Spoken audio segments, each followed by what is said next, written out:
Now on this next chart, what you'll see is the actual change ratio per day for mortality. And you can see that right around March 7th, it started jumping up. It was going down a little bit. You can see it's right around 3.4 to around 3.9 or 8. And the WHO had already come out and said that the mortality ratio based on the data was 3.4%. But right there on March 7th, you see suddenly it takes a turn upward. And it's now over 3.7% and around that area. Now, we don't know if that's a change in the mortality ratio or not, or rate, if you will, because we don't know if it's a metric issue.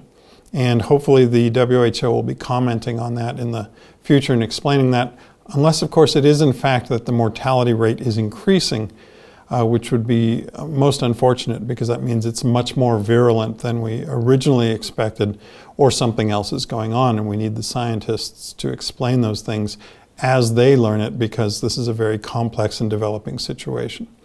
Now on the next chart, what you see here is the percentage of the number of people recovered. And you see in the very beginning at the bottom of the chart, I only started this data around January 21, but you look at that part of the chart and you see the number of people recovering was going down and then suddenly started going up. So more and more people were recovering from the virus based on the data that they had at the time. But most recently we see it's going down again. Now the best explanation for this is that the exponential increase rate in the case numbers is causing that recovery ratio to drop down.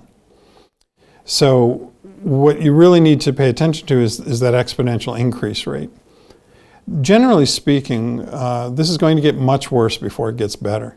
So we're going to have many challenges ahead, and it's very important that people understand this is a very real problem.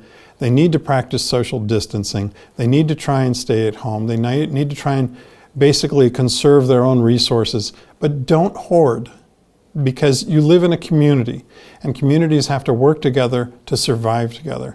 And in this sense, we're in a global community, or you could say the community of America, or you could say the community of a single city in America, or even a township. It doesn't matter. We all live in this community and we need to work together to get through this very challenging time.